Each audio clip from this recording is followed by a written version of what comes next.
नमस्कार छात्रों, एक बार फिर से स्वागत है विलेज इंटर कॉलेज के यूट्यूब चैनल पर। और मैं दिनेश कुमार लेकर आया हूँ केमिस्ट्री में जो तीसरा लेसन है तत्वों का आवर्ती वर्गीकरण एवं उनके गुणधर्मों में आवर्तता। दोस्तों, अभी तक पहला लेसन देखा आपने और दूसरा लेसन की परमाणु संरचना में आपने देखा, बहुत सारे कॉन्सेप्ट पढ़े आपने। आज ये जो लेसन है ये लेसन बहुत ही महत्वपूर्ण है, न कि 11th क्लास की दृष्टि से बल्कि आगे की जितनी भी केमिस्ट्री में आपकी स्टडी होगी उसके हिसाब से भी ये लेसन बहुत महत्वपूर्ण है। इंटरमीडिएट के बहुत सारे लेसन के अंदर बहुत सारे ऐसे कॉन्सेप्ट होते हैं जो इस लेसन से बिलोंग करते हैं। इस लेसन को अगर हमें अच्छी तरह से समझ लेना है तो आगे के कॉन्सेप्ट बहुत अच्छे आसान होते हैं। यहाँ पर एलिमेंट्स की स्टडी की गई है, एलिमेंट्स की इलेक्ट्रॉनिक विन्यास, एलिमेंट्स की प्रॉपर्टीज के बारे में यहाँ पर सब कुछ बताया गया है। तो आइए देखते हैं यहाँ पर इस लेसन की शुरुआत में हम किन किन कॉन्सेप्ट पर चर्चा करेंगे। आइए देख लेते हैं। देखिए, जैसे कि हमने यहाँ पर एक पॉइंट बनाया है, मेंडलीव की मूल आवर्त सारणी, मूल आवर्त नियम और मूल आवर्त सारणी के कुछ गुण और उनके दोष। दोस्तों, पहले एक बात बताइए, हम आपसे पहले ये पूछते हैं कि जैसे आपका ये टाइटल है तत्वों का आवर्ती वर्गीकरण। तत्वों का आवर्ती वर्गीकरण का मतलब होता है तत्वों का विभाजन। और तत्वों को विभाजन क्यों किया गया, ये सवाल है हमारा भी। तत्वों के विभाजन की आवश्यकता क्यों पड़ी? आप सब जानते हैं कि जब हमारे घर में जब कुछ कम सदस्यों की संख्या कम होती है तो वहां पर बड़ी आसानी से उनका भरण पोषण होता है और उनके भरण पोषण में किसी प्रकार की समस्या नहीं आती है। तो दोस्तों, ठीक इसी प्रकार से जैसे कि अब सदस्यों की संख्या यदि एक घर में छोटा सा घर है और सदस्यों की संख्या बढ़ेगी तो निश्चित तौर पे हमें घर को बड़ा करना पड़ेगा, यानी कुल मिलाकर के एक साथ उस घर में इतने सारे लोगों को रहने में तमाम समस्या आएगी और उनको एनालाइज करने में, उनको समझने में, उनको रहने सोने में बहुत दिक्कत आएगी। ठीक उसी प्रकार से स्टार्टिंग में तत्वों की खोज जब ज्यादा नहीं हुई थी, तत्वों की संख्या 8, 10, 15 ही थी, तब इनको क्लासिफाई करने की कोई आवश्यकता नहीं थी। लेकिन जब धीरे धीरे तत्वों का बढ़ना शुरू हो गया और तत्वों की संख्या कम से कम 50 से 60 तत्वों की संख्या पहुंच गई, तब यहाँ पर ये होने लगा कि उनके गुणों को समझने में, उनके स्टडी करने में बहुत समस्याओं का सामना करना पड़ा। तो इसीलिए तत्वों के गुणों को स्पष्ट करने के लिए और उनको अच्छी तरीके से अध्ययन करने के लिए उनको क्लासिफाइड करना जरूरी हो गया। इसलिए फर्स्ट टाइम मेंडलीव ने उस समय तक ज्ञात करीब 60 से 62 या 63 तत्वों की खोज हो चुकी थी। उन तत्वों को एक त्रिक बना करके उनको एक श्रृंखला में, एक श्रेणी में, एक टेबल बना करके उनको सेट कर दिया गया। उस टेबल का नाम स्टार्टिंग में मेंडलीव के ही नाम पर मेंडलीव की मूल आवर्त सारणी का नाम दिया गया। तो इस सारणी के बारे में स्टार्टिंग से हम थोड़ी सी चर्चा करते हैं। तो होता है क्या है, एक्चुअली में जो मेंडलीव थे उन्होंने उस समय तक ज्ञात 60 से 62 तत्वों को उनके परमाणु भार के बढ़ते हुए क्रम में सेट किया। उनके परमाणु भार यानी कि तत्वों का जो परमाणु भार होता है उसको बढ़ते हुए क्रम में उनके तत्वों को सेट किया। अर्थात ये कि जिस तत्व का परमाणु भार सबसे कम होगा उस त्रिक में, उस टेबल में, उस सारणी के अंदर सबसे पहला स्थान उस तत्व को रखा गया।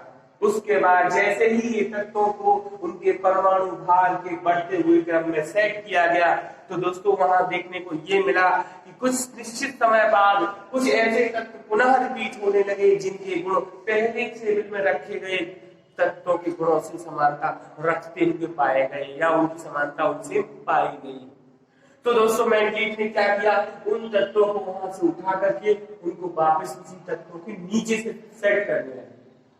इस प्रकार से मेंडलीव ने जो उस समय ज्ञात 62 तत्व थे, उस समय ज्ञात 62 तत्वों को एक 12x8 के त्रिक में सेट किया। 12x8 दोस्तों, 12x8 का मतलब ये है कि दोस्तों जो पहला त्रिक था उसमें इस तरह से 12 क्षैतिज पंक्तियां थी। कितनी पंक्तियां थी? 12 ऐसे क्षैतिज पंक्तियां थी, ऐसे क्षैतिज पंक्तियां थी, पंक्तियां इनकी संख्या 1 2 3 टोटल कितनी थी? 12 थी। ठीक है, जिन्हें बाद में श्रेणियां कहा गया। दोस्तों जिन्हें बाद में श्रेणियां कहा गया, और ऊपर से नीचे की ओर कुछ स्तंभ बनाए गए। ऊपर से नीचे की ओर कुछ स्तंभ बनाए गए। इनकी संख्या करीब करीब 1 2 3 4 टोटल मिला के 8। इन्हें ऊर्ध्वाधर स्तंभों को समूह कहा गया। इन्हें वर्ग या समूह कहा गया। तो ये बात हमारी यहाँ पर दो चीजें क्लियर हो गई कि पहली वाली जो मेंडलीव ने मूल आवाज सारणी का सृजन किया, उसका तत्वों का परमाणु भार को प्रमुख आधार माना। परमाणु भार तत्वों का प्रमुख आधार बना। और उसके बाद तत्वों का जो त्रिक था वो 12x8 का बनाया। तो 12x8 का त्रिक बनाया। इस हिसाब से मेंडलीव की पहली मूल आवाज सारणी का सृजन हुआ, जिसमें करीब करीब 60 से 62 तत्वों को सेट किया गया। तत्वों के रखने का जो आधार था उनका परमाणु भार था, और इस प्रकार से सेट कर दिया गया। अब बात करते हैं ये कि जिस सेट करने के बाद में जब उनका परमाणु भार आधार बना दिया गया, तो परमाणु भार को आधार मानते हुए एक नियम भी प्रस्तुत कर दिया, एक प्रतिपादित कर दिया, जिसका नाम मेंडलीव के ही नाम पर मूल आवर्त नियम कहा गया। इस नियम को स्टेट वाइज अगर दिखाएं और कहें तो कुछ ऐसे कहेंगे कि किसी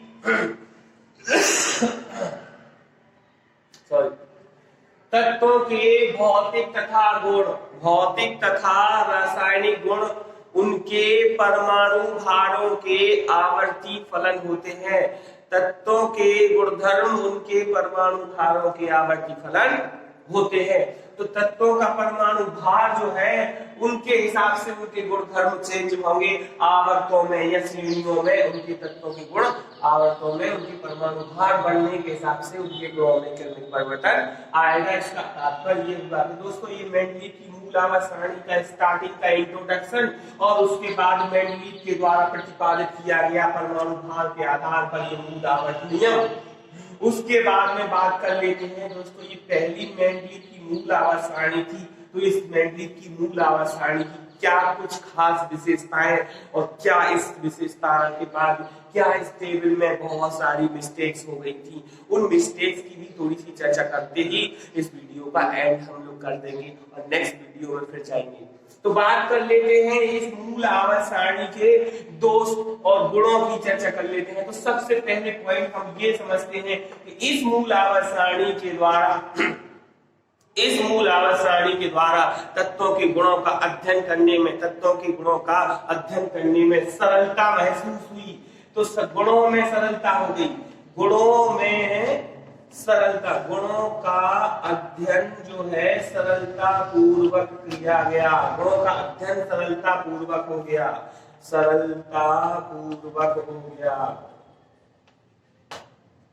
और दूसरी इंपॉर्टेंट विशेषता क्या थी इस टेबल की, कि इस टेबल में तत्वों को किस आधार पर रखा गया। तो जो आधार बनाया गया इस टेबल का, वो था तत्व का परमाणु भार। उसके बाद दोस्तों इसकी जो तीसरी विशेषता थी, कहते हैं कि तत्वों के गुणों में आवर्तता पाई जाती है। तो पहले आवर्तता, पहला तत्व, दूसरा, तीसरा, चौथा, पांचवा, और कुछ समय बाद जैसे कि हमने आपको बोला था तत्वों के गुणों में रिपीट होने लगते हैं। तो इस तरह से ये होता है कि जो फर्स्ट वर्ग है हमारा, उसमें रखे गए सारे तत्वों के गुण समान होते हैं। अर्थात इस पॉइंट को हम ऐसे कह सकते हैं कि सारणी में उपस्थित प्रत्येक वर्ग के जो तत्व होते हैं उनके समस्त गुणों में समानता पाई जाती है। तो एक ही वर्ग के तत्व, तो वर्ग के सभी तत्व गुणों में समान होते हैं। ये दूसरी विशेषता ये हो गई। तो पहला हो गया गुणों के अध्ययन करने में सरलता हो गई इस सारणी की सहायता से। दूसरा ये कि परमाणु भार को इसमें आधार बनाया गया है, जिसके आधार पर मूल आवर्त नियम बनाया गया है। और तीसरी विशेषता इसकी ये थी कि वर्ग के सभी तत्वों के गुणों में समानता पाई गई, यानी समान बताए गए, तो इसलिए गुणों में सरलता महसूस हो गई। और चौथी विशेषता ये थी कि इसमें 12 श्रेणियां थी, 12 श्रेणियां थी, 12 श्रेणियां थी तथा 8 ऊर्ध्वाधर स्तंभ थे, 8 ऊर्ध्वाधर स्तंभ थे, 8 ऊर्ध्वाधर स्तंभ थे जिन्हें समूह कहा गया।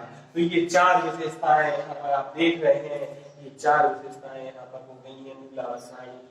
लेकिन दोस्तों इन सबसे ज्यादा इंपॉर्टेंट की चीज इस टेबल की ये रही कि इस टेबल के माध्यम से हमें आगे तत्वों की खोज, आगे और तत्वों के गुणों को अध्ययन करने के बाद आगे हमें काम करने का और अच्छा मौका मिल गया। तो इसलिए हम ये कह सकते हैं कि इस टेबल में और ऐसी मिस्टेक्स थी जिसकी वजह से हमें आगे और दूसरी टेबल का निर्माण करना पड़ा, और दूसरी नई टेबल के लिए हमने अगले वीडियो में उसको एनालाइज किया है। तो आइए देखते हैं इस टेबल में कुछ महत्वपूर्ण दोष क्या रह गए थे, उनको देख लेते हैं। तो इस टेबल में जो महत्वपूर्ण मिस्टेक्स हो गई थी वो देख लेते हैं। सबसे पहले इस टेबल में सबसे पहला दोष जो था, इस टेबल का सबसे पहला दोष था कि भैया परमाणु भार के क्रम में परिवर्तन हो गया था। बहुत इंपॉर्टेंट बात बता रहा हूँ, परमाणु भार के क्रम में कहीं कहीं परिवर्तन हो गया था। इसका तात्पर्य ये होता है भैया कि जैसे आपको पता है परमाणु भार के बढ़ते हुए क्रम में तत्वों को सेट किया गया है, रखा गया है, तो उसमें कई जगह ऐसे स्पॉट देखने को मिलते हैं कि कम परमाणु भार वाले तत्व अधिक परमाणु भार वाले तत्व के बाद रखा गया है। तो इस तरह से इसमें ये पहली मिस्टेक्स जो थी, ये मिस्टेक्स टेबल में कई जगह डिटेक्ट की गई, तो ये मिस्टेक थी। दूसरी मिस्टेक की बात करें, दूसरी मिस्टेक की बात करें तो इस टेबल में मेंडलीव जी ने ये ध्यान नहीं रखा कि जो आने वाले नए तत्व खोजे जाएंगे उनका स्थान कौन सा होगा, उन्हें कहाँ रखा जाएगा। मतलब ये कि आने वाले नए तत्वों के लिए उन्होंने इस सारणी में कोई भी रिक्त स्थान नहीं छोड़ा या उचित स्थान नहीं बनाए। दोस्तों दूसरा था कि नए तत्वों के लिए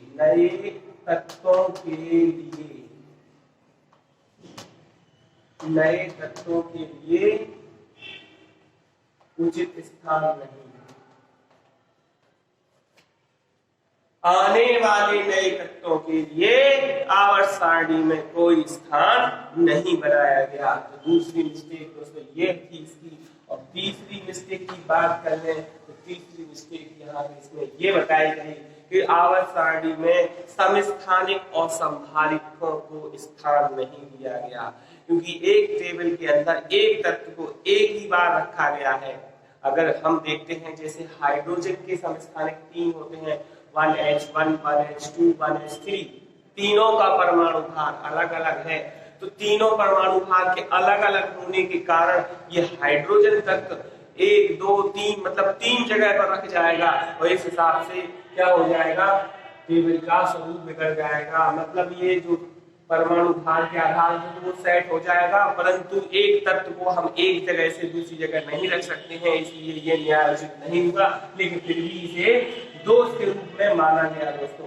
तो ये था कि समस्थानिक को स्थान नहीं दिया गया। दोस्तों समस्थानिकों को स्थान नहीं दिया गया। इसी प्रकार से तो इसी प्रकार से इस लेसन के अंदर हमने पढ़ा कि कैसे मेंडलीव ने अपनी मूल आवर्त सारणी का सृजन किया, तत्वों के आधार को किसको माना, मूल आवर्त नियम का स्टेटमेंट क्या दिया, मूल आवर्त सारणी के क्या क्या दोष बताए गए, और उस सारणी में बाद में क्या क्या गलतियां या क्या क्या दोष पाए गए। इसलिए इस टेबल को कैंसिल कर दिया गया। कैंसिल करने के बाद में आगे मोजले जी ने इसी टेबल में कैंसिल करके इसी टेबल में कुछ संशोधन किए, और संशोधन करते हुए इस टेबल के बहुत अधिकांश दोषों को दूर किया और एक नई टेबल प्रकाश में लाई, जिसका नाम मेंडलीव की ही रानी के नाम पर मेंडलीव की आधुनिक आवर्त सारणी कहा गया। मेंडलीव की आधुनिक आवर्त सारणी कहा गया, जिसका विवरण हम अपने नेक्स्ट वीडियो में आपको देंगे। तब तक के लिए नमस्कार, धन्यवाद।